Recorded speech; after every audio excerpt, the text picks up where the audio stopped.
بسم اللہ الرحمن الرحیم۔ صرف 5 منٹ کا مدرسہ قرآن و حدیث کی روشنی میں 351واں دن 21 ذی الحجہ۔ نمبر 1 اسلامی تاریخ۔ حضرت نظام الدین اولیاء رحمۃ اللہ علیہ۔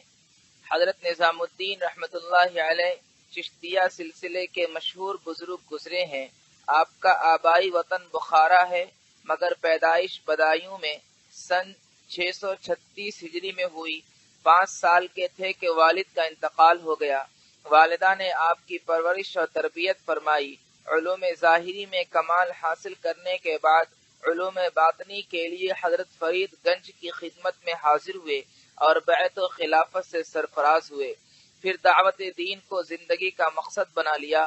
عہد علائی کے آخری چند سالوں میں شراب و کباب، فسق و فجور، قمار بازی اور بے شمار دیگر برائیاں بالکل عام تھیں، لیکن آپ کی محنت کے ذریعے ہندوستان کے اکثر مسلمان عبادت، تصوف اور زہد کی طرف مائل ہو گئے تھے۔ آپ کی خانقاہ میں اس قدر لوگ آتے کہ بادشاہ کے دربار میں بھی اتنی بھیڑ نہ ہوتی تھی۔ بادشاہوں سے میل جول اور ملاقات پسند نہیں فرماتے، حتیٰ کہ ایک مرتبہ سلطان علاء الدین خلجی نے ملاقات کے لیے بہت اصرار کیا تو فرمایا کہ فقیر کے یہاں 2 دروازے ہیں، اگر بادشاہ ایک دروازے سے آئے گا تو فقیر دوسرے دروازے سے نکل جائے گا۔ انتقال سے 40 دن پہلے کھانا پینا بالکل چھوڑ دیا تھا، ہر وقت روتے رہتے، آنسو تھمتے ہی نہ تھے۔ سن 725 ہجری میں آپ کا انتقال ہوا۔ نمبر 2 اللہ کی قدرت۔ رنگوں کے ذریعے ہم بہت سی چیزوں کو پہچان لیتے ہیں۔ اگر سب چیزوں کا ایک ہی رنگ ہوتا تو ان کے درمیان فرق کرنا بہت مشکل ہو جاتا، کیونکہ بعض چیزوں کی شکل ایک جیسی ہوتی ہے لیکن رنگ کی وجہ سے وہ پہچان لی جاتی ہیں۔ ان چیزوں کا فرق رنگوں ہی سے معلوم ہوتا ہے۔ ذرا بھی غور کرو تو ہر پھل کا رنگ اندر اور باہر سے ایک دم الگ الگ ہے، جس سے پھل وغیرہ کا پہچاننا آسان ہو جاتا ہے اور کچے پکے کا پتہ چل جاتا ہے۔ مختلف رنگوں کا پایا جانا اللہ کی قدرت کی زبردست علامت ہے۔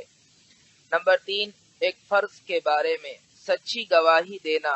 قرآن میں اللہ تعالیٰ فرماتا ہے، اے ایمان والو، انصاف پر قائم رہتے ہوئے اللہ کے لیے گواہی دو، چاہے وہ تمہاری ذات، والدین اور رشتہ داروں کے خلاف ہی کیوں نہ ہو۔ فائدہ: سچی گواہی دینا اور جھوٹی گواہی دینے سے بچنا ضروری ہے۔ نمبر 4 ایک سنت کے بارے میں انگوٹھی دائیں ہاتھ میں پہننا۔ حضرت ابن عباس رضی اللہ عنہما کہتے ہیں کہ میں نے رسول اللہ صلی اللہ علیہ وسلم کو دیکھا کہ انگوٹھی دائیں ہاتھ میں پہنے ہوئے تھے۔ نمبر 5 ایک اہم عمل کی فضیلت، والدین کے لیے دعائے رحمت۔ ایک شخص نے رسول اللہ صلی اللہ علیہ وسلم کی خدمت میں حاضر ہو کر عرض کیا، اے اللہ کے رسول، میرے والدین کی وفات کے بعد خیر کی کوئی ایسی چیز باقی ہے جس کے ذریعے میں ان کے ساتھ نیکی کا معاملہ کر سکوں؟ رسول اللہ صلی اللہ علیہ وسلم نے فرمایا، ہاں، ان کے لیے دعائے رحمت اور استغفار کرنا، ان کی وفات کے بعد ان کی وصیت کو پورا کرنا اور ان کے متعلقین کے ساتھ صلہ رحمی کرنا اور ان کے دوستوں کا اکرام کرنا۔ نمبر 6 ایک گناہ کے بارے میں ازار یا پینٹ کو ٹخنے سے نیچے پہننا۔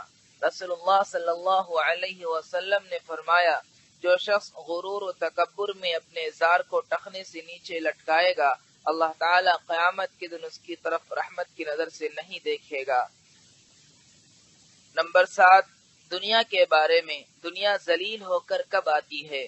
رسول اللہ صلی اللہ علیہ وسلم نے فرمایا، جس شخص کا مقصد آخرت ہوگا تو اللہ تعالیٰ اس کے دل میں استغنا پیدا فرمائے گا اور اس کے کاموں کو جمع کر دے گا اور دنیا اس کے پاس ذلیل ہو کر آئے گی۔ اور جس کا مقصد دنیا ہوگا تو اللہ تعالیٰ اس کے فقر کو اس کے سامنے کر دے گا اور اس کے کاموں کو پھیلا دے گا اور دنیا اس کے مقدر کی ہی آئے گی۔ نمبر 8 آخرت کے بارے میں قیامت کا منظر۔